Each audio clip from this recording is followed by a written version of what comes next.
Voltamos, eu e Paloma Ortega, bem-vinda. Paloma, salve Maria Imaculada. Obrigada, Antonielli, salve Maria Imaculada. Boa tarde, pessoal de casa. Venho trazer as notícias do dia de hoje. Verdade, tem bastante coisa, não vamos perder tempo, não? Vamos às notícias já? Vamos às notícias. Vamos lá então. Muito bem. A Unesco, órgão das Nações Unidas para Educação, Ciência e Cultura, acredita que a restauração do Museu Nacional, destruído por um incêndio no Rio de Janeiro, vai demorar mais de 10 anos. Agências de incentivo à pesquisa no país querem aumentar o financiamento de estudos ligados ao museu.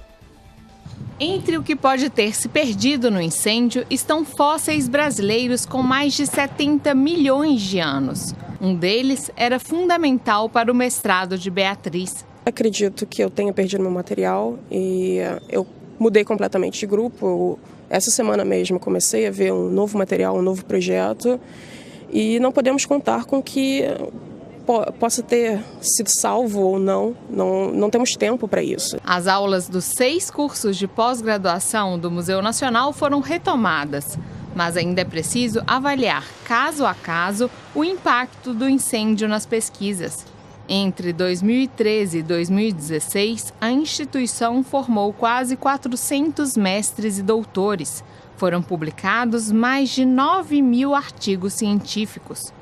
As agências de fomento à pesquisa pretendem aumentar o financiamento para evitar que a tragédia tenha impacto também na avaliação dos cursos. Vou conversar com o CNPq, vou conversar com a FINEP, são outras instituições, mas vou tentar articular as 3 para essa possibilidade. Além do prejuízo na área do conhecimento científico, existe a preocupação com a recomposição de parte do acervo. A missão de emergência da Unesco aposta na parceria com outras instituições e também no uso de impressoras com tecnologia 3D. Para a Unesco, a restauração do prédio pode levar mais de 10 anos. É um trabalho extremamente especializado, delicado, que exige a presença de grandes especialistas para que não se jogue fora com os escombros parte do acervo do museu que ainda pode ser preservado e recuperado. E faltam só 18 dias para o primeiro turno das eleições e muita gente já escolheu os candidatos. Mas o que acontece quando se vota em branco ou o eleitor anula o seu voto? Você já recebeu uma mensagem dizendo para votar nulo em outubro? É um texto que fala assim: se mais da metade dos eleitores decidirem anular sua escolha, a eleição também seria anulada. Isso é mito ou verdade? Segundo a Justiça Eleitoral, essa informação é um grande mito. Apenas os votos válidos são levados em conta para determinar os candidatos vencedores. E esses votos válidos são definidos em uma conta simples: total de votos menos os brancos e nulos. Esses 2 últimos valem apenas para fins de estatística. Portanto, também não é verdade o outro mito de que o voto branco vai para quem está ganhando. Não vai. Esse mito do voto nulo nasceu por causa de uma interpretação errada do Código Eleitoral, que realmente prevê novas eleições se mais da metade dos votos forem anulados.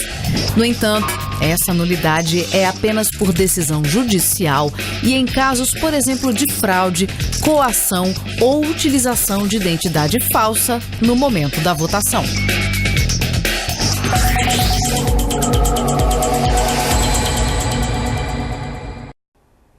Ter um carro blindado é cada vez mais considerado uma necessidade pela classe média brasileira, especialmente em grandes metrópoles como São Paulo. Mas em meio à crise econômica e altos preços, muitos optam por veículos de segunda mão. Todos os dias, um exército de automóveis toma as ruas de São Paulo, a maior cidade da América do Sul. O que poucos sabem é que vários deles são blindados, algo que para muitos é indispensável diante das altas taxas de criminalidade. Como toda grande capital, a violência é uma coisa que nos acompanha. E você pode perder a sua vida por uma questão de violência pura, né?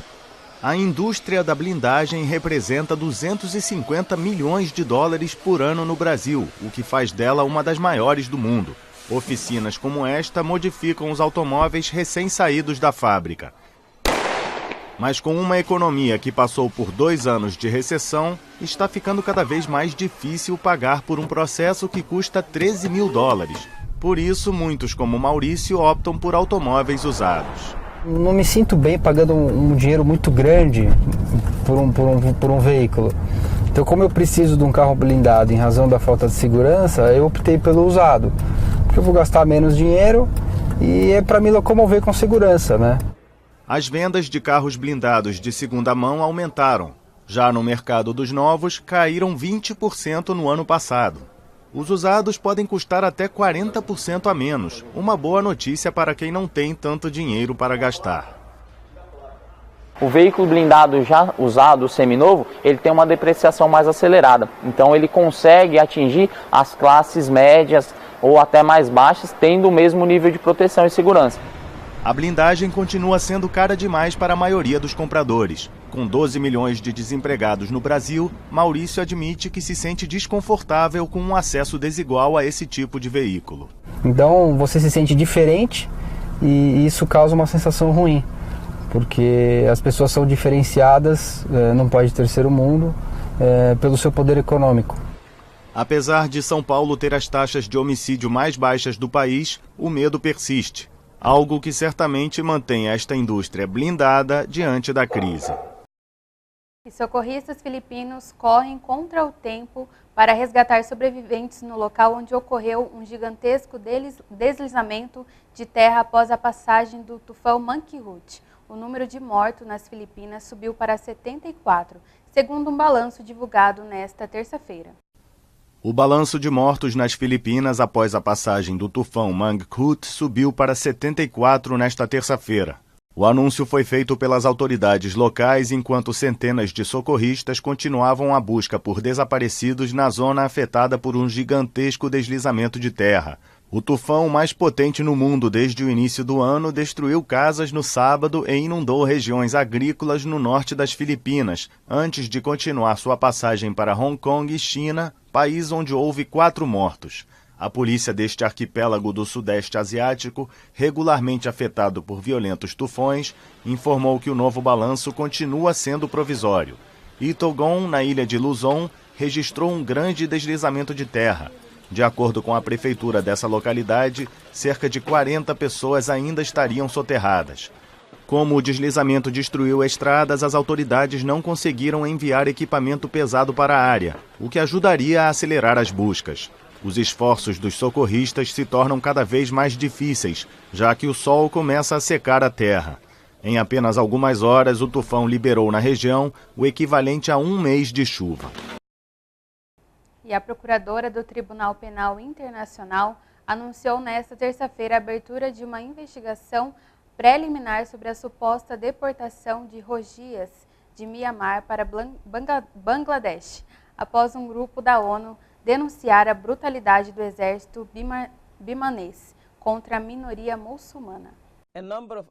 O Tribunal Penal Internacional abriu uma investigação preliminar sobre a suposta deportação de rohingyas de Mianmar para Bangladesh. A medida pode resultar em acusações da corte que apura crimes de guerra e contra a humanidade sobre a repressão militar na região. A investigação preliminar deve considerar uma série de supostos atos coercitivos que levaram ao deslocamento forçado dos rohingyas. Isso inclui privação de direitos fundamentais, assassinatos, violência sexual, desaparecimento forçado e destruição. Destruction and looting. A missão da ONU sobre Mianmar não obteve autorização para viajar ao país, mas enviou um relatório ao Conselho de Direitos Humanos da entidade com centenas de entrevistas de vítimas e testemunhas, além de imagens de satélite. Sejamos claros, qualquer esperança de que Mianmar colabore com a justiça e a verdade sobre as violações cometidas pelo exército seria infundada. Mais de 700 mil membros da minoria muçulmana apátrida fugiram para Bangladesh em 2017, após a repressão do exército birmanês a ataques a postos de fronteira por rebeldes. E na catequese da audiência geral de quarta-feira, dia 19, o Papa Francisco falou sobre o 4º mandamento, honrar pai e mãe. onorare i genitori, ma ci hanno dato la vita. Se tu ti sei allontanato dai tuoi genitori, fa uno sforzo e torna da loro. Forse sono vecchi, ti hanno dato la vita. E poi fra noi c'è l'abitudine di dire cose brutte, anche parolacce.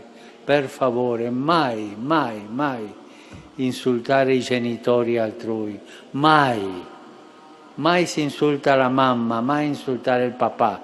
Mai, mai. Fate voi questa decisione interna. Di oggi in più mai insulterò la mamma o il papà di qualcuno. No, gli hanno dato la vita. Non devono essere insultati. E agora a previsão do tempo. O dia amanheceu com o céu aberto em Campo Grande, mas previsão para esta quarta-feira de tempo parcialmente nublado, com pancadas de chuvas e trovoadas no sul e sudoeste de Mato Grosso do Sul. No decorrer do dia, as pancadas de chuvas devem atingir todo o estado, mas em pontos isolados. A temperatura máxima em MS será de 35 graus, de acordo com o IMET, o Instituto Nacional de Meteorologia. Na capital, dia parcialmente nublado, com pancadas de chuvas em áreas isoladas. A temperatura máxima na cidade deve ficar na casa dos 28 graus, com umidade relativa do ar entre 90% e 65%. Essas foram as informações de hoje. Antoniela é com você. Até amanhã e salve Maria Imaculada. Até amanhã, Paloma. Salve Maria Imaculada. Em falar nisso, gente, daqui a pouquinho, às 4 da tarde, tem transmissão ao vivo da novena em honra a Nossa Senhora do Perpétuo Socorro, tá? Então não muda de canal não, tem o Terço da Misericórdia e em seguida a novena. E amanhã eu não estarei aqui, quem estará aqui apresentando o programa sempre com você será a Paloma Ortega, nessa quinta-feira e na sexta-feira, porque amanhã tanto eu quanto o Nelson Henrique estaremos em Aparecida, no debate da CNBB, promovido pela Conferência Nacional dos Bispos do Brasil, com os presidenciáveis, lá em Aparecida. Isso mesmo, e nós vamos retransmitir também esse debate, você pode acompanhar aqui em Campo Grande a partir das 8h30 da noite. Nós estaremos lá, faremos perguntas aos candidatos também, representando a TV Imaculada Conceição. E fique então com Deus. Amanhã então a Paloma tem um encontro marcado com você. Eu à noite te espero também no debate. Louvado seja nosso Senhor Jesus Cristo, para sempre seja louvado. Salve Maria Imaculada. Tchau, tchau.